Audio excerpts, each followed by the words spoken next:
The old Logie Kirkyard just east of Stirling is one of 7 belonging to the historic Kirkyards trail, which runs along the hill foots. The others are Alva Old Kirkyard, Tillicoochie's Upper and Lower Kirkyards, Tate's Tomb, the only private family burial ground, Dollar and Muckert. The parish of Logie was established during the reign of David I in the 12th century, and the original church there was dedicated to St Serve, as noted in a charter of Simeon of Dunblane in 1178. In that charter, it states that it belonged to the convent at North Berwick in East Lothian. During the ministry of Alexander Fargy at Logie in post-Reformation Scotland between 1560 and 1592, a new church was built, probably on the site of the old one. In 1596, the prioress of North Berwick Nunnery handed over the convent's properties to the king, James VI, including Logie. By 1684, the church was in a ruinous state, and following a visit by the presbytery, the Kirk session was instructed to repair the kirk and kirkyard and dykes. This was done at a cost of £1,000 Scots, with Alloa mason Tobias Beauchamp taking on the work. In addition to the repairs, a trades loft for use of local tradesmen was built, and to commemorate the work, a sundial was placed in the southwest corner in 1684.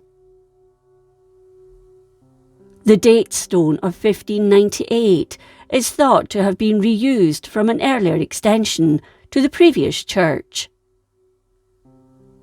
It is the late 17th century church we see the ruins of today.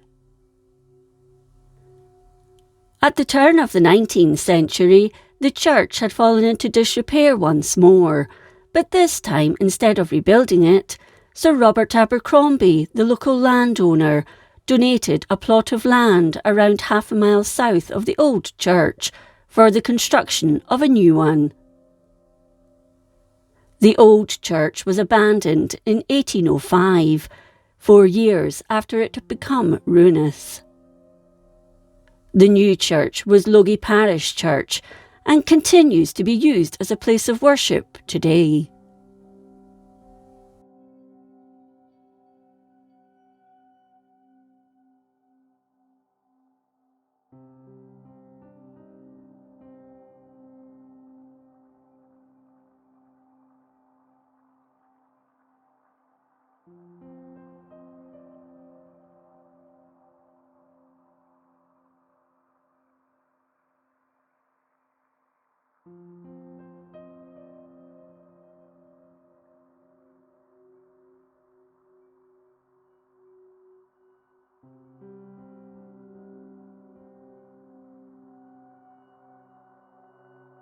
Among the more than 350 headstones are the most noted headstones in the kirkyard, the 2 hogbacks, near to the burn that runs through it.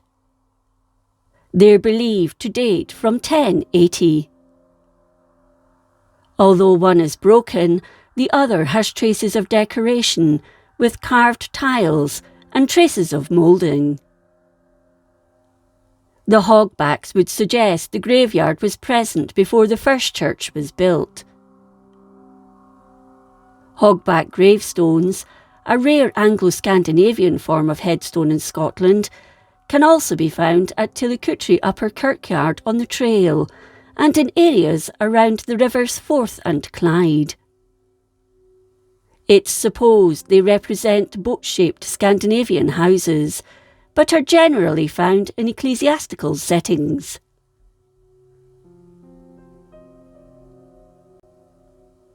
The earliest headstone, apart from these hogbacks, dates from 1598, and there are many interesting stones in the kirkyard.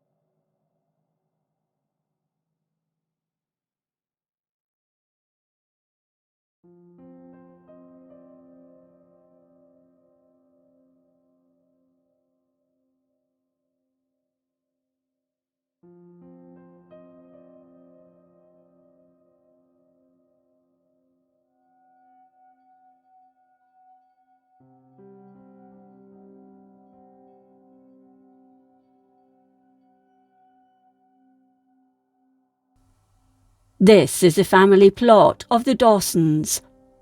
The grandson of John Dawson of Manor, Captain William Dawson Monroe, was serving with the 8th Argyllshire Battalion in France in 1917. He was missing in action, presumed dead in May of that year, and a memorial to him is here.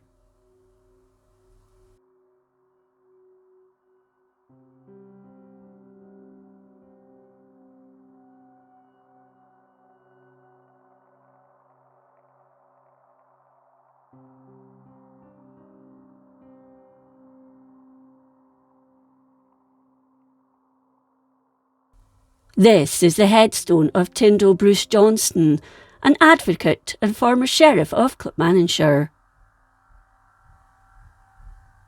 Another of note is the Reverend Robert Classon, who was minister at Logie from 1801 until 1831, and was the last minister to preach at Old Logie Kirk, before it was abandoned.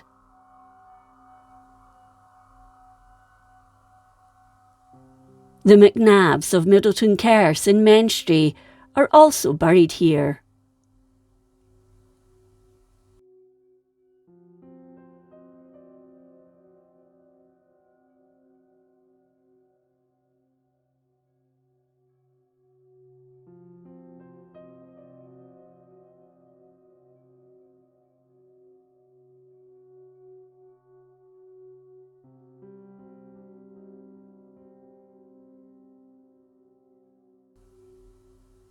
These memorials are for the Graham family of Airthry.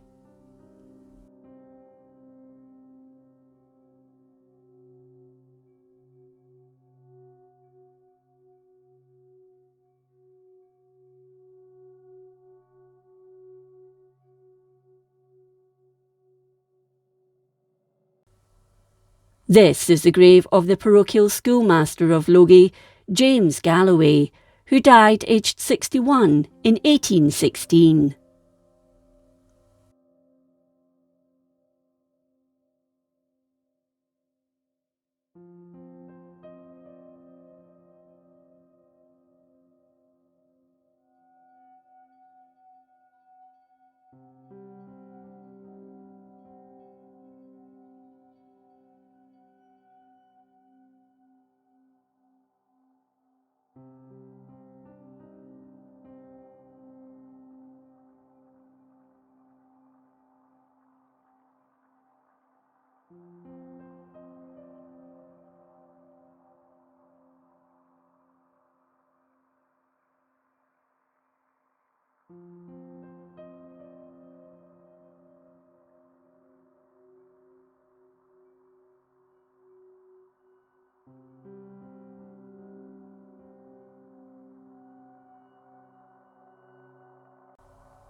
The Kirk and Kirkyard are of national importance in our understanding of the ecclesiastical changes that have taken place over the centuries.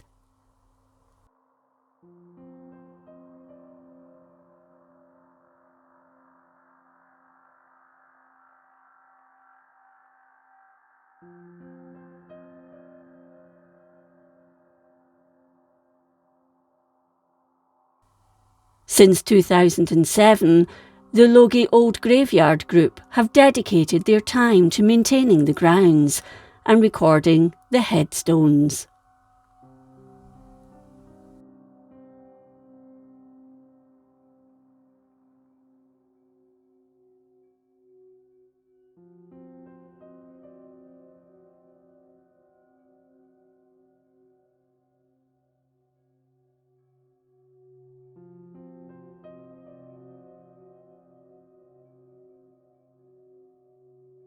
If you enjoyed this episode of Scotland's History, please like, comment and subscribe. Until next time, thank you for watching.